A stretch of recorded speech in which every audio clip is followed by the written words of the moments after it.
बातमीपत्रात आता पाहूयात गल्लीपासून ते दिल्लीपर्यंतच्या ताज्या घडामोडींचा धावता आढावा।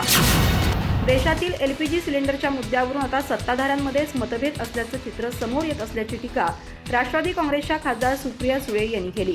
मंत्रिमंडळातील मंत्रीच एकमेकांना पत्र लिहित आहेत ही बाब गंभीर असल्याचं त्यांनी नमूद केलं। मंगलप्रभात लोढा यांनी पत्र लिहून सामान्यांचा प्रश्न ऐरणीवर आणला, त्याबद्दल त्यांचे आभार मानते म्हणत सुप्रिया सुळे यांनी राज्य सरकारला टोला हाणला।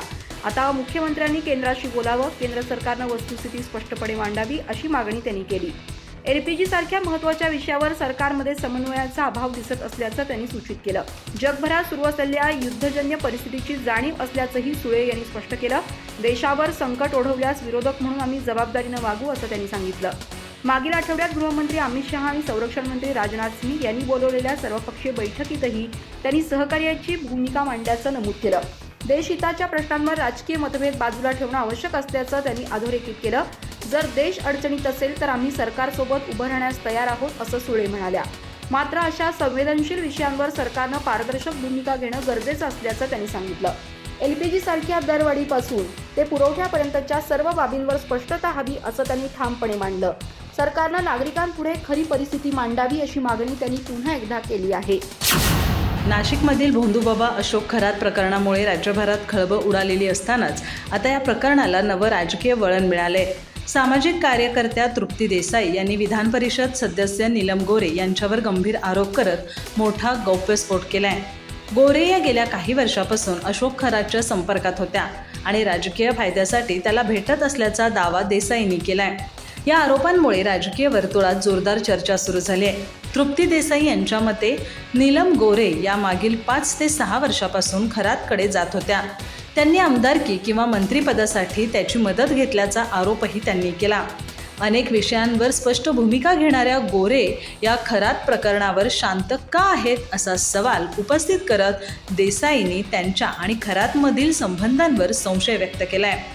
नाशिकच्या कॉलेज रोड परिसरातील खरातच्या कार्यालयातही गोरे नियमितपणे जात असल्याचा दावा त्यांनी केलाय। याचबरोबर देसाईंनी आणखी एक धक्कादायक दावा करत सांगितलं की नाशिकमधील एका पंचतारांकित हॉटेलमध्ये दोघांची भेट झाली होती। पाथर्डी परिसरातील हॉटेलमध्येही खरात गोरेंना भेटण्यासाठी गेला होता असं त्यांनी नमूद केलं।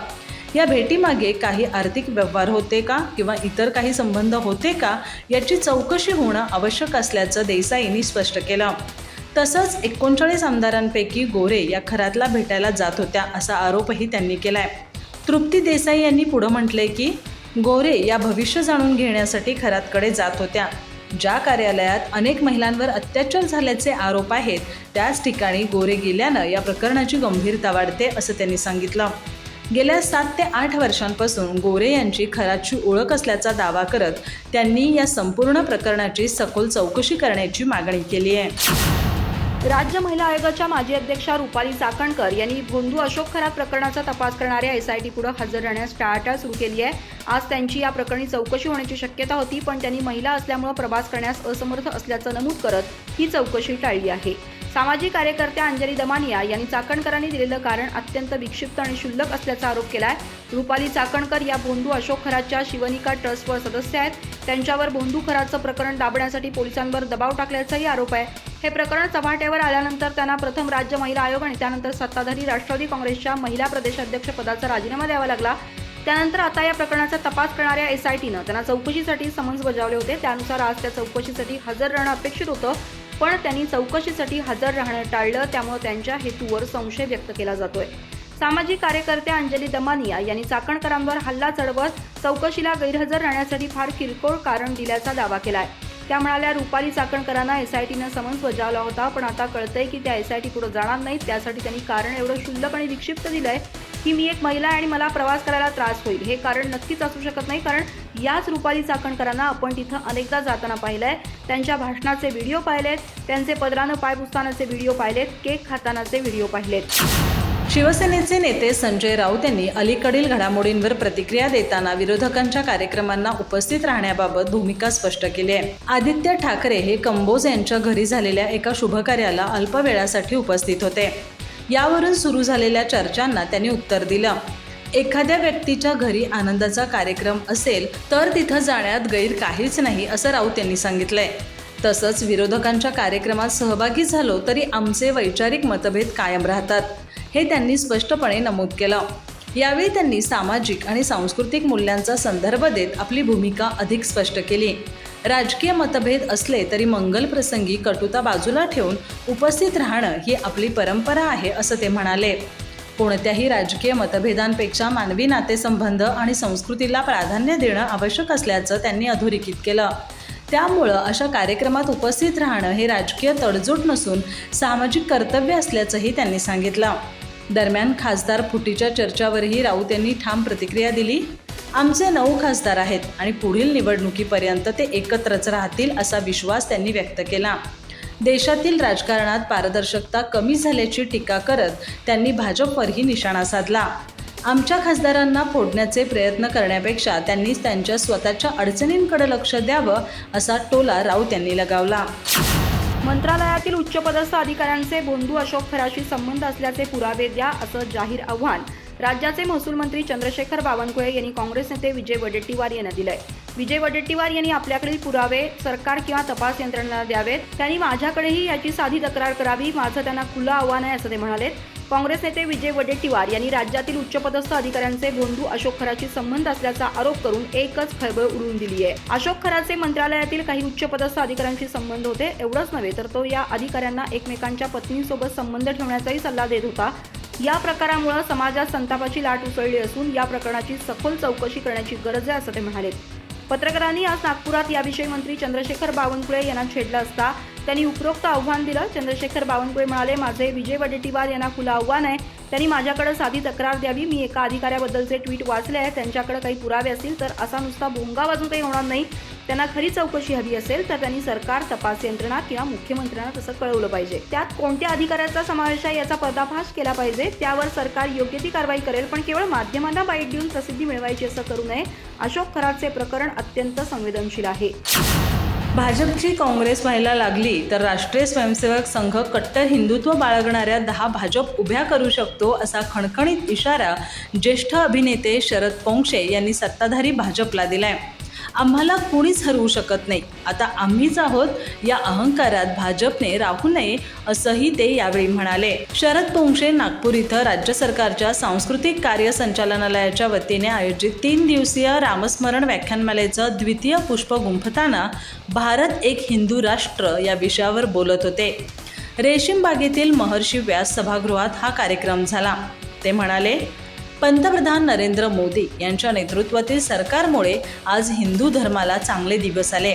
मधल्या काळात काँग्रेस नेते राहुल गांधी पंतप्रधान झाले असते तर देशाचं वाटोळं झालं असतं. काँग्रेसच्या कोणत्याही आंदोलनाने देशांचं भलं झालं नाही.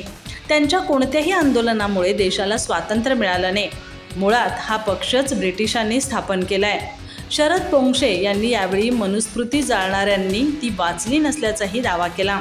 हिंदू धर्मातील प्रत्येक धर्मग्रंथ महान आहेत. हजारो वर्षापूर्वी आमच्याकडे सर्व शोध लागले.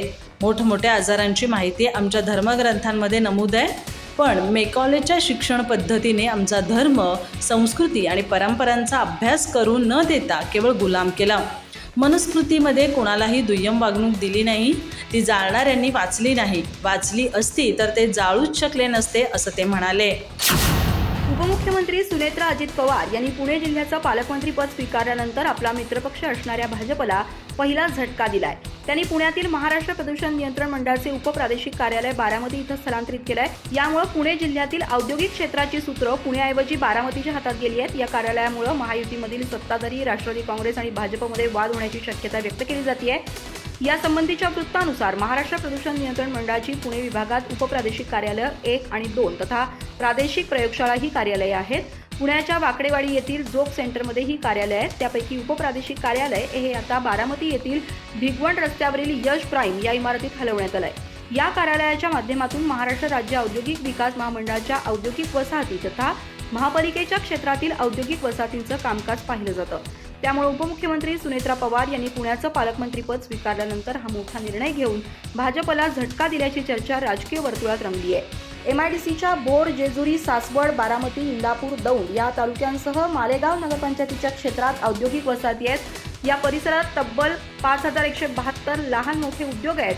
कुरकुंभ, बारामती, जेजुरी आणि इंदापूर या 4 MIDCच्या औद्योगिक वसाहती तसंच कात्रज, हडपसर, रामटेकडी, पर्वती आणि कोथरूड औद्योगिक वसाहत या पुणे महापालिकेच्या 5 क्षेत्रातील औद्योगिक वसाहती आहेत. या ठिकाणी कोणताही प्रश्न निर्माण झाला तर तो सोडवण्यासाठी आता बारामतीचा फेरा मारावा लागणार आहे. एवढंच नाही तर एखादी नवी परवानगी घ्यायची असेल तर पुणे शहरातील नागरिकांना आणि पुण्यालगतच्या भोर, जेजुरी, सासवड येथील नागरिकांनाही बारामती जवळ करावी लागणार आहे. नाशिकमधील भोंदूबाबा अशोक खरात प्रकरणाने राज्यात मोठी खळबळ उडवली असताना आता या प्रकरणाला आणखी धक्कादायक वळण मिळाले. काँग्रेसचे नेते विजय वडेट्टीवार यांनी गंभीर आरोप करत सांगितलं की अशोक खरात याचे मंत्रालयातील काही वरिष्ठ अधिकाऱ्यांशी संबंध होते.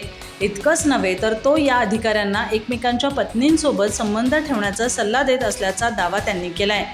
या प्रकरणामुळे समाजात संतापाची लाट उसळली असून या संपूर्ण प्रकरणाची सखोल चौकशी व्हावी अशी मागणी जोर धरू लागली आहे. वडेट्टीवार यांनी पुढे सांगितलं की अशोक खरातच्या मोबाईलमध्ये अनेकांची नावे कोडवर्डमध्ये सेव्ह करण्यात आली होती. यामागे कारण असं की तो अनेकांचे काळे पैसे पांढरे करण्याचं काम करत होता असा संशय व्यक्त करण्यात येतोय. मात्र या गोष्टींकडे दुर्लक्ष न करता या प्रकरणात सहभागी असलेल्या प्रत्येक व्यक्तीची चौकशी झाली पाहिजे असं त्यांनी स्पष्ट केलं. केवळ काही व्यक्तींवर कारवाई करून चालणार नाही तर ज्या 49 आमदारांचे फोटो खरातसोबत आढळले आहेत त्या सर्वांची चौकशी व्हावी अशी ठाम भूमिका त्यांनी मांडली. या प्रकरणातील आणखी एक गंभीर बाब म्हणजे अनेक सरकारी अधिकारी आपल्या कुटुंबियांसह खरातकडे जात असल्याचंही समोर आलंय. काही प्रकरणांमध्ये पती स्वतःच्या पत्नींना खरातकडे पाठवत असल्याचे आरोप आहेत. अशा व्यक्तींनाही तितकंच दोषी धरलं पाहिजे आणि त्यांच्यावर अंधश्रद्धा निर्मूलन कायद्यानुसार गुन्हे दाखल करावेत अशी मागणी वडेट्टीवार यांनी केली. त्यामुळे या प्रकरणाची व्याप्ती केवळ एका व्यक्तीपुरती मर्यादित नसून मोठ्या जाळ्याचा भाग असल्याची शक्यता वर्तवली जाते. अधिक माहिती आणि ताज्या घडामोडींसाठी आजच आमचे चॅनल सबस्क्राईब करा.